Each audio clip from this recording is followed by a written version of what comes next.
Alrighty, today we are going to do something just a little bit different because unfortunately I learned today it is August, I'm sorry, not August, I apologize, this is starting off pretty bad. It is October the 21st, and sadly I've learned that Paul Di'Anno, the original lead singer of Iron Maiden, sadly passed away today. He was 66 years old, and because of that, I figured we would do something a little bit different, something a little special for Paul Di'Anno, because I was a big, I'm a big fan of Iron Maiden, and especially the Paul Di'Anno, the first two albums with Paul Di'Anno. But we're going to be talking about Iron Maiden's Killers. So I thought this one would be pretty fitting because it kind of is a horror-themed album, and it's great. I love every song on it, and I've listened to it fairly recently, so it's kind of fresh in my mind. So let me scoot you a little bit closer there so you can kind of see it. I'm messing up all my setup, but it's okay. So Killers was released in 1981. It's Maiden's second album. It consists of Paul Di'Anno on vocals, Dave Murray on guitar, Adrian Smith, which is Adrian Smith's first album with Maiden, on guitar as well. Steve Harris, as always, on bass, and then Clive Burr on drums. So, like I said, this was the second album that Maiden did. This came out in, again, like I said, 81. And I'll kind of show you this CD, first. I've had this for a long time. I don't even remember when I got this, but I ordered all of, and it's the cool ones that if you put it together, it's got Eddie, on the side, with all the spines on it and stuff. There's Paul right there on the back. There's all of them together. But this one, you get a lot of really good songs on this album, and I'll show you a little bit more, about it in there. And it's probably my favorite. I don't know if I'd say it's my favorite one with Paul Di'Anno out of the two. It's not my favorite Maiden album, and there's a lot of people that I talk to that are big, kind of sticklers. They're just like, oh, Bruce Dickinson is such a better singer than Paul Di'Anno was, and blah blah blah. And a lot of people don't even know who Paul Di'Anno was, and I don't think that it's Bruce is a better singer. I think that it's just like, because Paul Di'Anno was a fantastic vocalist. He had some serious pipes on him. But it's very much like, with Van Halen, for example. Whenever David Lee Roth, was gone, and then Sammy Hagar came in, the band completely changed sounds altogether. Black Sabbath, with Dio coming in, and filling Ozzy's place, and Black Sabbath completely changed the whole sound of the band. Which I do think Ronnie James Dio was a much better singer than Ozzy, but that's, a topic for another time. But they all have different styles, and the band really changed style completely with that change of vocalist, which I thought was really, I always think that that's a lot of fun and really interesting, especially if it goes in a good way versus a bad way. But this whole album is really good, and I'm just going to kind of talk about it. I'm going to go through it kind of song by song, and just kind of give my thoughts on it, kind of as a tribute. So, like I said, this one, it's horror themed, to me. That's kind of how I've always kind of viewed it. And like I said, it's got a lot of really great songs on it. Of course, Steve Harris, being the main songwriter on this album, as he always is. And this is really the album where the main kind of DNA of Maiden formed, of course, before Bruce Dickinson, because we get, we've got Dave Murray, we've got Adrian Smith, and we've got, oh my Lord, Steve Harris. I'm sorry, I'm messing this up. But we've got, the kind of core three, that really kind of, kick off Maiden, and I think that's really interesting is, they kind of start to really get that sort of signature sound, between the two guitarists. And I really think that, like I said, this really kind of laid the groundwork for the rest of Maiden's career, I believe. And, this one, the first album is not bad. It's not a bad album whatsoever. I really love it a lot. But this one, is my preferred, of the two. This is the one that I listen to the most. it's definitely a lot more. I don't really want to use the word complex, but I guess that's the word for it. The songs are just a little bit more complex than the first album. But having said that, compared to Maiden's later stuff, I mean, this one is very raw. The first two albums are very just straightforward British heavy metal. And I really love that. There's kind of a certain charm to it. Of course, the album cover is what hooked me on this album. I just love this album cover so much. I don't know why. It's always been a favorite of mine. Eddie just looks so scary and sinister on the cover as he's sitting there hacking this person to pieces, and it really just puts a very kind of interesting kind of scenario, in your head. I've always kind of, and all of their album covers really do. Maiden has the best album covers, in my personal opinion. I actually have a Killers poster hanging up in here. It's right here. It's right to my right. I won't show you because there's a bunch of shit over in the corner. I've got so much crap over here, but I actually have a Killers tapestry literally hanging just probably 5 feet away from me right now. And I love it. I love it so much. And I see a lot of people who have the Killers merch, and they don't really, I don't even know if they've ever listened to the album. They just think it's a really cool cover. And a lot of people, like I said earlier, don't even really know that Bruce Dickinson was not on these first two albums. They don't even really know about Paul Di'Anno, and I think that's really sad because I thought he was great. But again, it just completely changed style, once he, left the band. And of course, he left or he was fired. I don't know why exactly off the top of my head. I want to say it had something to do with some sort of substance abuse, but don't quote me on that. If anybody knows, feel free to please leave it below in the comments. But off the top of my head, I don't remember why he was not in the band anymore.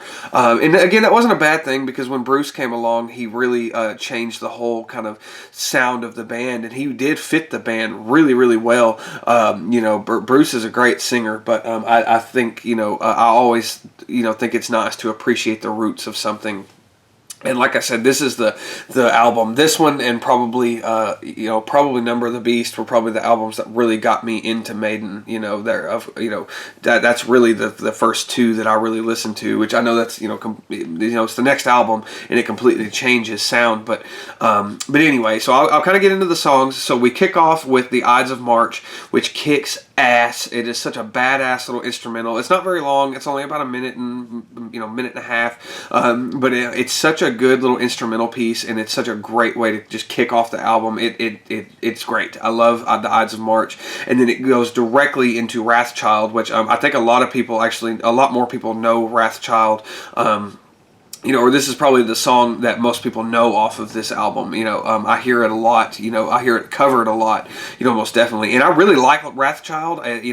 It's probably, I won't lie to you, I probably skip it a lot more than a lot of people do, but it's just because I've heard it so many fucking times. I've heard it just over and over and over again. And it's still a damn good song, but it's just, it's one of those that you hear so many times that you're just like, I'm going to skip this one to get to another song that I love, which the next one being Murders in the Rue Morgue, which I love this song as well. This one is, of course, it's kind of loosely based on the Edgar Allan Poe story. It's just kind of that same. It mainly shares the title. To be honest with you, it doesn't really have anything to do with the story. But it starts off really slow and quiet and very pretty, and then it just gets into this really fast-paced, really quick, almost punk-sounding metal, song about Paul Di'Anno singing about witnessing the murder of two girls and. He ends up, he's got blood on his hands, so everybody's kind of chasing him, and the cops are after him and everything like that. And then it turns out that he really did do it, in the end. Of course, I believe Steve Harris wrote the lyrics like he always does. So I really love the lyrics to this song, but it's so fast, like it's so just upbeat. It's a great driving song, I think. This one, whenever it goes in my CD player in the car, it stays in there for a while. So the next one is number 4, which is Another Life. This one is about a 3.5 minute song. It's a really good little jam, just kind of a straightforward sort of rockin' kind of metal song, and we get some really cool, dual guitar parts in it. It's another good one. I can't really say much more about it than that, but it's just also really fun lyrics. Great little song. Highly, I checked that one out. Absolutely, that's a good one to just kind of kick back and get fucking drunk to. I think it's a really good song. It's a lot of fun. And then of course we go into Genghis Khan, which is another instrumental. I don't like Genghis Khan as much as I liked Transylvania off the first album, or even the Ides of March, but it is still a good instrumental. It's about 3 minutes, so it's not a super long one. But again, we get some really cool dual guitar in it, and just some really technical kind of pieces in the song. And great song, but probably not my favorite, instrumental that they've ever done. After that, we go into Innocent Exile, which is about a 4-minute song. It is basically about someone who commits a murder, and they're going to be.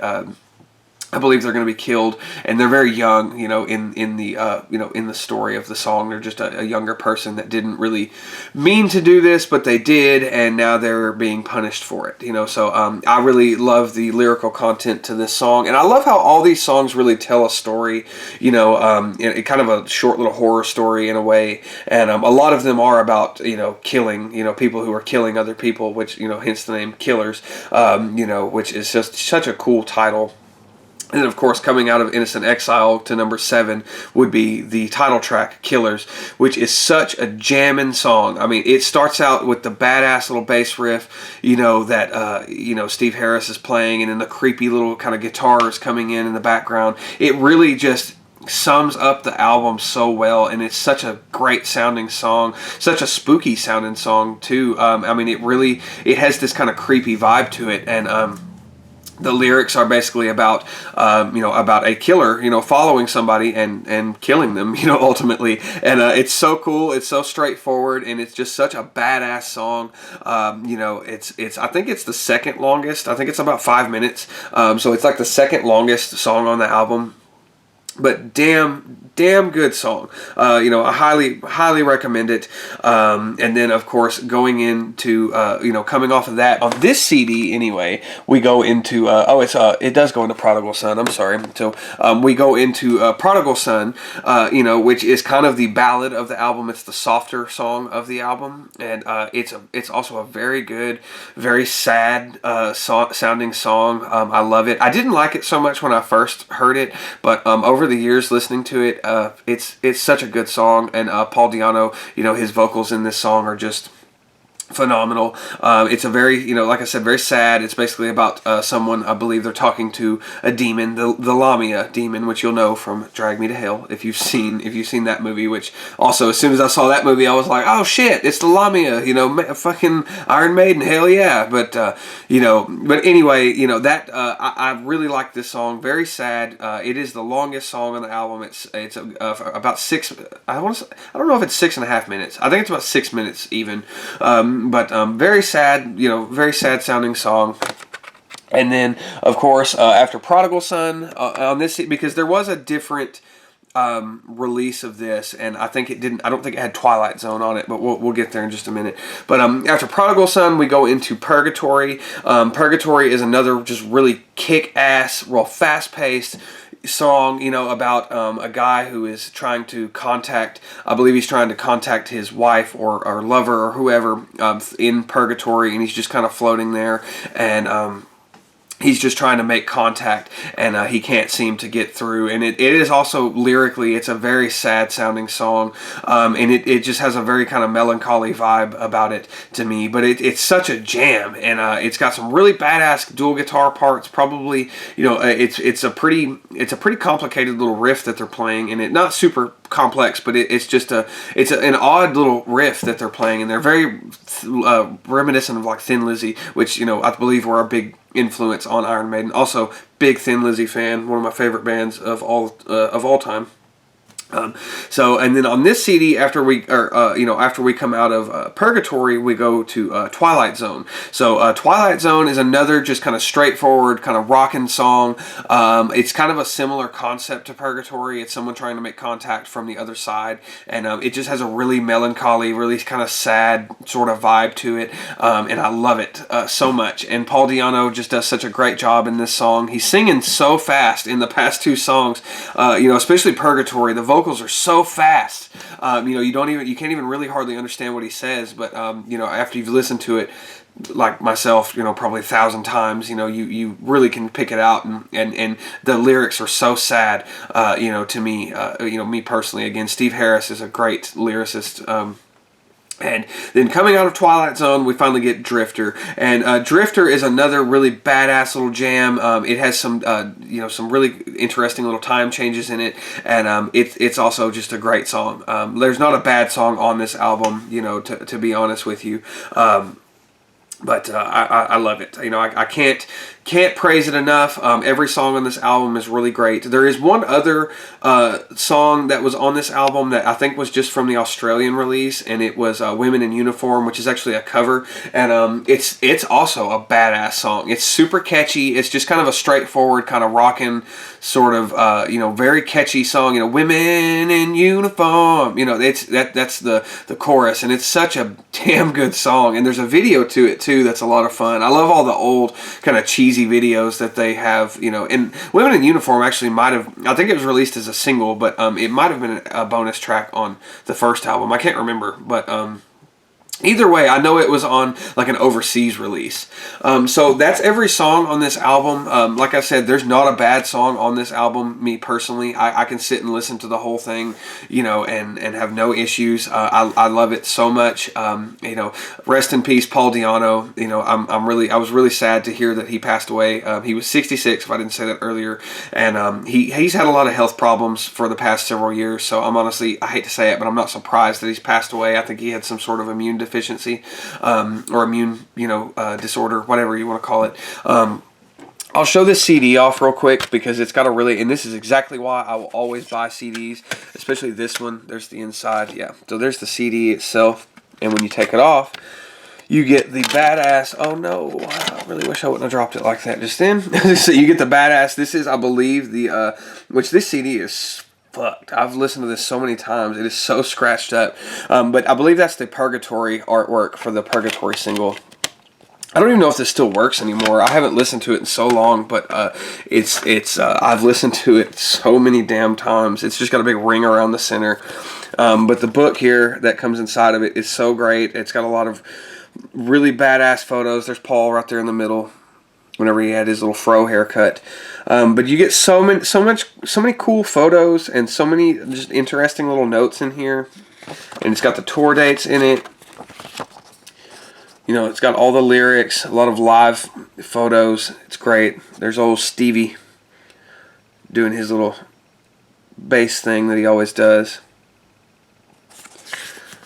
And backup vocals. Sorry, I meant to say that. There's Dave playing an SG. Most of the time you see him playing a Strat, but he was playing an SG there. Other side, you get Murders in the Rue Morgue, which has a ton of lyrics. Murders in the Rue Morgue has a shitload of lyrics in it. But Paul Di'Anno sings them so fast. So fast. There's a picture of them all together. There's the lyrics for Another Life, which are literally, you know, just that right there. Very few lyrics. There's Paul Di'Anno himself right there. I don't know how old he was when he did this album. I want to say he was probably in his mid-20s. He was very young. They were all very young. There's another really cool picture of them performing live. There's a little Made in Japan thing right there. And there's Clive Burr on the drums. That's before old Nico joined them. Which I think Clive Burr was on the next album too, if I'm not mistaken. There's a lot of the personnel, a lot of the crew, which I think is super cool. This is a really great CD release. All of these Maiden CDs, I have all of them all the way up to Fear of the Dark. But if you can get the chance to pick these up, absolutely check them out. There's so much cool information on the inside. There is the Killers lyrics with Adrian Smith there, also playing his little SG, and there's his Les Paul down there. I love seeing the old Eddie mask. Whenever the guy used to come out dressed up as Eddie, and he would just kind of do crazy shit on stage. There's the lyrics to Prodigal Son. There's Steve and Dave right there. They're right there. They're outside of Graceland in Memphis, Tennessee. I think that's really cool. There they all are at Disney World. That's Adrian, Steve, and Dave. There's Adrian. There's Paul right there. You can see their Marshalls, their original Marshall plexis right there behind them. I think that's really cool too, because they definitely had a different sound on these albums. There's the Purgatory lyrics. They were in Tokyo right there. There's all of them standing together with Eddie. There is the Twilight Zone single cover, which I think is super cool also. Very spooky looking. And there's Steve down there. And there's the lyrics. Whoops. Lyrics to Drifter. There's another picture there. A picture of all of them performing. It's the rehearsals. And there's a picture of all of them together. A good photo of them. There's one more back there. Got them all together. And there's just a lot of little notes and things in here, but this is definitely a great little CD release. All of these that were released, you know, in this set, they all have, you know, a book full of artwork and things like that. So I highly recommend picking these up. They're definitely worth the price, whatever you pay for. I got these really cheap, you know, many years ago, and they all had little slip covers on them too, which I thought was really cool. I ended up hanging them. I still have them, but I ended up hanging them up on the wall at, you know, years ago. You know, I've had these for a long time.